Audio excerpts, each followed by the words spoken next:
maareeyaha wakaalada biyaha ee Burco Ibrahim Yusuf Diiriye Jirde ayaa maanta ka warbixiyay 3 riig biyood oo kamid ahaa 10kii riig ee ay dawladda Imaaraadku ku deeqday ayaa maanta qoditaankoodii dhamaaday kuwaasi oo baahin weyn loo qabay xilligan 3 riig ayaa ka qodan xaafado kala duwan waxaana arrintaasi lagu tilmaamay in la yareeyo baahida bulshada u qabto biyaha waxaana xusid mudan in muddooyinkii u dambeeyay ay jireen qaybo kamid ah xaafadaha magaalada Burco oo ay ka cabanayeen biyo yaraan soo waajahday waxaana hadda la filayaa in arrintaasi xal loo helo waxaana ay mas'uuliyiinta wakaalada biyuhu sheegeen inay hadda hayaan tuubooyinka biyaha soo qaadi lahaa maareeyaha wakaalada biyaha ee Burco oo arrimahan ka hadlayana waxa uu yiri sida wararkaba ku haysaan waxa la siiyay magaalada ama gobol ahaanba 10 ceel baa la siiyay intaanu iminka ognahay 3 ceel baa dhamaaday oo faraha laga qaaday oo ceelkii faraska bood ka soconayay waa dhamaaday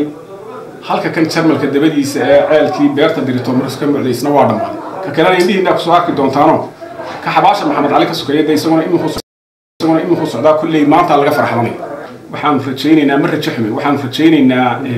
3daas labada riig ee iminka gacanta laga qaaday ee waliba xiga dhinaca galbeedka xiga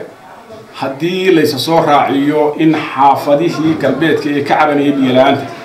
inay biyo wanaagsan helayaan baan rajaynaynaa waxaa socda iminka dhismo weyn oo xarunta ceel labaad ka socota oo loogu talagalay halka mishiinada la dhigayo mishiinadu waxna yaalaan waxa kale ay ku soo buuri doonaan waxa weeye geedkaas wuxuu gaarayaa 220 mitir kii hore ee xarunta aanu ka samaynayna 140 mitir buu mid walba lacagta ku kacday ka hore lacagta ku kacdayna waxay ahayd lacag ilaa $12,000 kan dambana lacag ilaa $15,000 sidoo kale maareeyahu waxa uu ka waramay waxyaabihii uu qabsoomay muddadii ay xilka hayeen isagoo oo sheegay inay hadda ku hawlan yihiin sidii ay hawlahaasi u sii horumarin lahaayeen wixii ka qabiyo ah waxaanu inta muddada aanu joognay soo iibinay 2 mishiin oo waaweyn oo mid walba 350 kiife yahay oo midna ka maanta magaalada u shaqeynaya yahay midna iminka uu dekada yaalo oo dekada iminka alaabta noo taala waxay gaaraysaa beeb ilaa 800 midha iyo hal gaari oo isaguna wakaaladu aan u dirnay iyo mashiinka iyo bamiyo deynima iminka dekada noo yaalo iminka cashuur dhaafkeeda soo qaada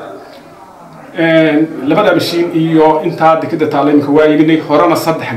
gaari ayaa loo iibinay iminka wakaalada u shaqeeya 3 gaari oo baabuurtii fadhiday ee meesha aan la wareegnayna iyana waan kicino iyana indhaha ka qaadino iminka waa shaqeynaya oo gaariga ugu dambeeyay waa gaariga weyn dooska iminka laga shaqeynaya gacanta lagu hayo si kastaba ha ahaatee wakaalada biyaha ee Burco ayaa xilligan ku mashquulsan sidii ay bulshada u siin lahaayeen biyo ay ka qabeelaan waxaana arrintaasi mas'uuliyiinta wakaalada ku amaanay bulshadeynta magaalada Burco oo Bashiir Ibrahim Universal TV Burco.